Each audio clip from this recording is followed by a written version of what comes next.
une voiture qui est immatriculée en Pologne, il n'a pas de permis, il a 17 ans, elle n'est pas assurée. Non mais ça fait 2 jours qu'il fait le kéké comme ça, tu vois. Il y a un pardon. Tu peux arrêter quelqu'un sans lui. Non mais ça c'est facile à dire sur les plateaux télé. Facile à dire, attends. Tu crois que vraiment ce policier il se lève le matin en disant ouais allez, je vais tuer là, c'est bien, c'est un super métier. Ils font des métiers, c'est des humains, ils font des. Non mais il faut. Il fait difficile. Qui dit la sévérité doit être la même pour un policier ou pour un délinquant? Moi, je crois pas du tout. Je crois pas du tout. Non. Moi, je crois pas du tout. Hein. Imagine, ça aurait été un juif qui soit fait buter. On aurait vu sa tête à lui, là. Je veux dire, pardon, mais la Pardon, société mais- ne peut pas punir de la même façon un policier, quelqu'un qui est là pour te protéger. Ah, tiens, c'est intéressant, ça. Ah bon. Donc, ah bon. Ah, ça, c'est intéressant, ça. Ça, c'est vraiment... Enfin, franchement, c'est des discours qui sont quand même un peu tendus, quand même, vous imaginez, les mecs. Le flic, il se dit, bon, il a raison. Ouais, pourquoi est-ce que je serais condamné autant que quelqu'un d'autre? Je suis policier, justement. Moi, je trouve que justement, en plus, les mecs, le trois quarts du temps, ils sont pas non plus licenciés, les mecs, hein. Ils sont en général, quand ils font une bavure, on les envoie quelque part. Dis, là, t'es un peu gris, va dans le nord, là. T'es en train de péter un câble, à Jeannot, va dans le nord, là. Il y a moins d'arabes. Pour faire en sorte que cette personne-là, qui a une arme dans la main, éventuellement, ne blesse pas quelqu'un d'autre après. Enfin, je veux dire, c'est de ça dont il s'agit. Alors, c'est terrible. Mais attends, mais la question, excusez-moi, mais là on est 4 mois de préventif. le débat est quand même assez incroyable parce que, excusez-moi, les policiers sont là pour faire appliquer la loi. Aucune personne au monde, lorsqu'elle obéit aux policiers, quand les policiers demandent de vous arrêter, ne risque quoi que ce soit. À partir du moment où vous décidez d'enfreindre la loi en n'obtempérant pas à des gens qui sont dépositaires de l'autorité publique, c'est ça l'état de droit. Ah non, calme-toi, camarade, là. Non, c'est pas... Mais oui, c'est un petit malin, lui. Ça, c'est vraiment... heureusement qu'il n'est pas élu, ce mec. Enfin, il ne sera jamais élu, c'est juste un guignol. Mais ça veut pas dire que la police a le droit de... La police, c'est pas la justice, hein.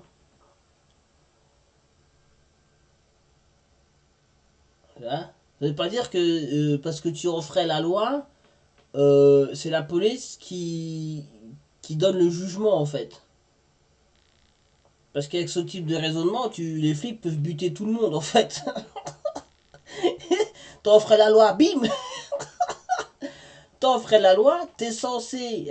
Après, c'est ça, pas ça, si t'en ferais la justice, la police est censée t'attraper, hein, si possible vivant, hein, encore mieux, et t'es censé être jugé, et puis ensuite, t'es condamné. C'est pas la police qui condamne les gens, hein. Messia, il confond avec le bled, là. Il confond d'où il vient, là. On n'est pas au bled ici, là. C'est pas la police qui fait la loi, hein. Enfin, qui est juge, hein. Parce que sinon, les mecs, on est mal partis, hein. Se gargarise de l'état de droit uniquement, bizarrement, quand il s'agit de ne pas expulser des gens en dehors des frontières. Mais l'état de droit, il commence là. Et si vous obtempérez pas, ben vous mettez le... Regardez-moi ce visage de haine. Mais il a raison, monsieur. Mais oui, parce que bon, les deux, en fait, en valeur absolue, l'autre, il était zemmourien. s'est fait dégager par Zemmour. Je sais pas ce qu'il fait d'ailleurs. Dans un engrenage qui peut vous conduire à des drames. Mais c'est la faute de qui à la fin? À la faute de celui qui n'a pas obtempéré. Et voilà, c'est la faute du bougnoul. Il n'a pas compris, il a pas obtempéré le truc là. Et donc en fait, si vous voulez, oui, en fait, ce qu'il dit là, c'est l'inverse d'un état de droit en fait. Hein. Et c'est qu'il justifie.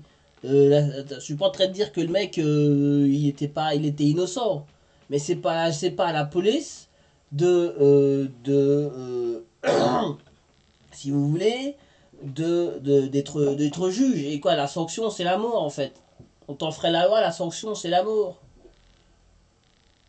Je crois qu'il était contre la charia, lui. Faut savoir ce qu'on veut. En fait, lui, il est pour la charia, en fait. Il n'a pas été respecté pour ce policier qui a demandé donc du parloir systématiquement et le parloir lui a été refusé depuis juin. Exactement. Oh, voilà. le parloir a été refusé depuis juin. Pauvre homme. Puis s'imagine être flic dans une prison quand même, putain l'enfer. Plus tout le monde le sait, et en plus que t'as été là pour avoir buté Naël, je sais pas quoi là. Parce qu'ils ont la télévision hein, dans les prisons, attention les mecs, hein. Ils ont le téléphone portable et tout, hein. Donc ils savaient très bien ce qu'il avait fait le mec. Hein. Non, c'est pas toi là que j'ai... Ah, donc c'est quand même incroyable. Jean Messia, bah, voilà. justement, pour vous, donc sa place n'était pas en prison. Vous avez eu des nouvelles de sa famille? Je suis en contact avec sa famille, j'ai eu son épouse tout à l'heure. Vous avez dit quoi? Qui m'a dit qu'elle était soulagée ça. de voir son mari libéré. Ils ont dû déménager d'ailleurs. Ouais. C'est une famille qui a été... c'est une famille qui est entrée dans la tourmente. Après, c'est vrai que c'est dégueulasse pour le mec, quoi, quand même. Tu butes quelqu'un, tu devrais pouvoir aller... toi. Non, mais c'est vrai. Il bute quelqu'un, il devrait pouvoir avoir une vie normale. C'est vrai que le problème, oui, c'est vrai que c'est vrai que c'est tendu comme histoire quand même, hein, les mecs. Mais bon, quand même, là, c'est quand même marrant quand même ce qui se passe. Là, c'est marrant. C'est une époque formidable. Hein. Dès le 27 juin, puisque leur adresse a été dénoncée sur les réseaux sociaux, ils ont été obligés de déménager dans un contexte où le traitement, c'est-à-dire le salaire du policier, et je parle sous le contrôle de M. Bellage, a été interrompu. Donc ils ont eu des frais de déménagement. L'adresse de leur hôtel a été à nouveau dénoncée. Ils ont été obligés de déménager dans un autre hôtel. Ils ont un enfant en bas âge. Et bizarrement, la société a trouvé ça incroyable. En tout cas, une partie des médias et des politiques a trouvé ça incroyable qu'on fasse preuve de compassion vis-à-vis de la famille de ce policier. Donc on était obligé d'avoir de la compassion pour la famille d'un petit voyou. Ça n'avait pas de problème. Mais par contre... un petit voyou qui est mort quand même. Attends... Messia, là, t'exagères en fait. Le petit voyou. Bah ouais, comme tu dis, c'est un petit voyou, quoi. C'est un jeune qui a fait une bêtise. Voilà, bon, c'est vrai que c'est un petit voyou, oui, j'irais. Mais bon, la mort, quand même, c'est tendu comme réponse. Le petit Naël. Voilà, la compassion. C'est normal que. Bah ouais, mais bon. C'est humain, on va dire. On peut peut-être, c'est vrai, on peut peut-être se dire que bon, mais c'est humain quand même, ce type de compassion, tu vois. Bon, c'est un jeu, un adolescent, on a tous fait des erreurs, on a tous, tu vois, c'est comme si c'est un espèce de mec qui aurait été dans Pascal le grand frère, tu vois. Et voilà, sauf qu'il est mort. Ouais, les mecs. Pour la famille d'un policier, alors ça, il fallait pas en avoir. Mais un policier qui a tué quelqu'un, t'es marrant, toi.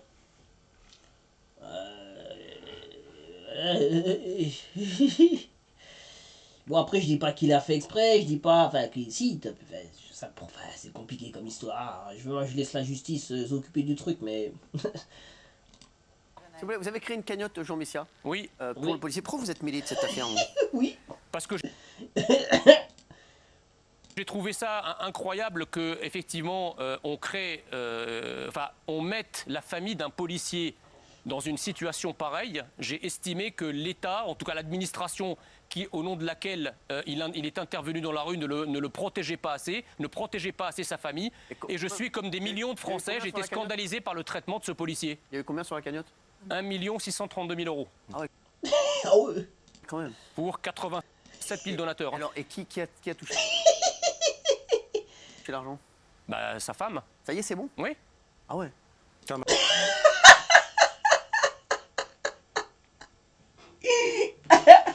le sens pas honnête, là. Messia, je le sens pas honnête, là. Non, moi, je le sens pas honnête, le mec. Je le sens pas honnête, là. Ça sent l'embrouille, son histoire, là. Alors, imagine la situation. D'accord?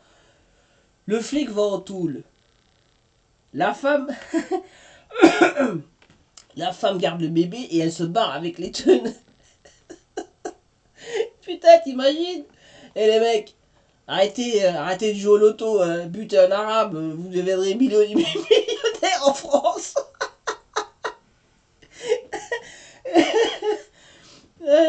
faut arrêter de jouer au loto, les mecs.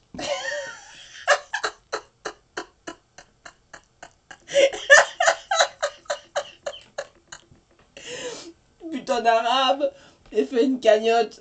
Ouais, tu deviendras millionnaire en France. Putain, t'es quelle époque. Maintenant, elle est passée sous, Donc en fait, C'est sous séquestre. Ça veut dire qu'il faut tuer quelqu'un pour gagner de l'argent. Non, faut tuer un arabe, c'est pas pareil. Faut tuer quelqu'un, non, faut tuer un arabe. Tu tues un arabe en France, tu deviens millionnaire, putain, c'est beau ça. Il est si numéro gagnant, le mec. Bim, bim, bim, bim, bim, bim, dring, dring, jackpot. Et Jean Messia qui arrive avec le chèque. Ah putain, l'enfer. Tu vois, c'est trop drôle. Bah c'est drôle, non, c'est triste, mais bon... C'est tellement délirant comme situation, si vous voulez, que... Je vais apporter une petite précision. Alors attendez, c'est important là. C'est la vérité, comme ce qu'elle dit là. Tu butes un arabe en France, tu deviens millionnaire. Une petite précision, il faut savoir que l'amicale des motards du 92 a ouvert une quête qui, elle, n'a que... Nous, on l'a fait pour la famille parce que malheureusement, on a plusieurs cas où les femmes et les enfants se retrouvent seuls.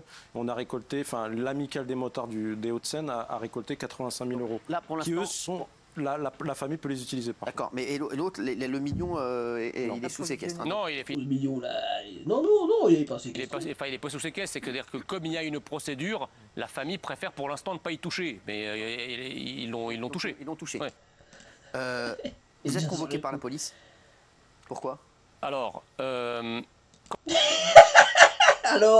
quand j'ai ouvert cette cagnotte, évidemment, la gauche et l'extrême gauche, les parlementaires, etc., vous avez des débats homériques à l'Assemblée nationale, se sont offusqués de cette cagnotte et donc on saisit d'abord le procureur et la famille de Nahel a porté plainte contre moi, tenez-vous bien, pour escroquerie en bande organisée. Donc moi, évidemment, moi le motif, je suis tombé des nues, je me dis le parquet... Vous n'avez pas touché un euro, vous, de la cagnotte? Moi en fait, quand on ouvre une cagnotte, ceux qui ouvrent des cagnottes le savent, on est obligé de donner la pièce d'identité du bénéficiaire et le relevé d'identité bancaire du bénéficiaire, qui en l'occurrence, c'était pas moi. Donc l'argent n'a pas transité par moi ni par aucun tiers. L'argent de la cagnotte a été versé directement sur le compte du bénéficiaire, c'est-à-dire l'épouse du policier. Ça, c'est la première chose. La deuxième chose, c'est que, quelle n'a pas été ma surprise, que le parquet, sur des motifs aussi fallacieux, a décidé en 24 heures d'ouvrir une enquête. Donc moi, je me suis dit, bon, bah, si c'est ça, je vais porter plainte, moi, contre la cagnotte ouverte pour la famille de Nahel, pour les mêmes motifs, dans une forme de symétrie. Vous risquez quoi? Jusqu'à aujourd'hui, le parquet ne m'a toujours pas répondu. Donc après, C'est vrai quand même, c'est chelou. Quelle époque formidable on vit, les mecs. Ah, les mecs. Un flic bute un arabe, les gens mettent une cagnotte. Et l'autre il va porter plainte contre la cagnotte de la mère. Franchement, les mecs. C'est une société qui est malade. Hein. Si vous voulez. Ça peut mal finir, ce genre d'histoire. Hein. On veut me vendre l'idée d'une justice indépendante et impartiale. Excusez-moi, j'en ai eu ma coupe. Vous risquez quoi? Bah, pour l'instant, rien, parce que je suis convoqué en audition libre. Donc, d'accord, donc ça va. Voilà, donc alors, si vous voulez, parce que le problème, il est quoi? Escroquerie en bande organisée. J'ai escroqué qui? Quel bénéfice j'en ai tiré personnellement, moi, financier? Rien. Ouais. Si j'ai escroqué les 87 000 donateurs de la cagnotte, c'est à eux de porter plainte pour escroquerie. Bizarrement, personne ne l'a fait. Donc, à moins qu'ils considèrent que les 87 000 personnes, c'est la bande organisée. Auquel cas, les donateurs vont porter plainte pour diffamation. En fait, Jean Messia, ce qu'il a fait, c'est qu'il a pris des informations confidentielles du traitement des antécédents. C'est faux, c'est pas prouvé, ça a arrêté de diffamer, c'est faux. C'est ce pourquoi vous allez être entendu, on est d'accord. C'est une lui... Non mais vous avez... fait... je peux même pas placer ça. Attention à ce que vous dites. Oulala, attention. Attention à ce que vous dites. N'affirmez pas. Ce qu'on vous reproche d'avoir fait, ce que la famille de Nahel vous reproche d'avoir fait, c'est d'avoir pris des informations, avoir divulgué ces informations confidentielles, Cyril, pour criminaliser Nahel. Et donc, les donateurs ont donné en croyant que Nahel était un criminel multirécidiviste. Voilà. Pourquoi ils n'ont pas porté plainte? Ils ont donné pour une raison fallacieuse. C'est ce qu'on lui reproche. Porté plainte? Pardon? Il n'y en a aucun qui a porté plainte. Non. Et c'est la famille. Et l'avocate de la famille, donc, a déposé une plainte qui a été jugée recevable et il y a une enquête autour de ça. Mais voilà. Vous avez présenté Naël sous un jour qui n'est pas le sien selon la famille. C'est cousu de fil blanc, pas du tout. J'ai pris les informations qui étaient disponibles à l'instant T. D'ailleurs, je ne suis pas convoqué pour ces motifs-là. Vous êtes convoqué pourquoi alors? Je suis convoqué uniquement sur le chef d'accusation d'escroquerie en bande organisée parce que le reste ne tient pas la route. C'est ça l'escroquerie en bande organisée, je viens de vous la définir. C'est incroyable ça. Mais non. Vous faites le boss sur une affaire et maintenant vous vous présentez comme la victime. C'est impossible. Vous dites que j'ai trompé les donateurs. Oui. Est-ce que c'est la justice. D'accord. Il dira. La justice. Est-ce qu'un seul donateur a porté plainte? Je vous parle de la justice, je ne vous parle pas des donateurs. Mais c'est pas ça. Quel est l'intérêt de la famille à agir pour le compte de donateurs? Est-ce que les donateurs ont donné procuration à la famille de Naël pour porter plainte contre moi pour escroquerie? Et pourquoi? Et deuxième question, si ouvrir une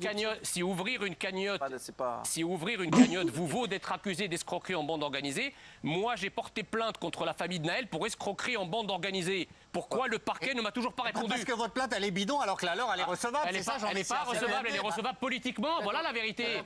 C'est pour calmer les zones de non-France après les émeutes. Voilà, c'est tout. C'est ça la vérité. Vous serez entendu lundi.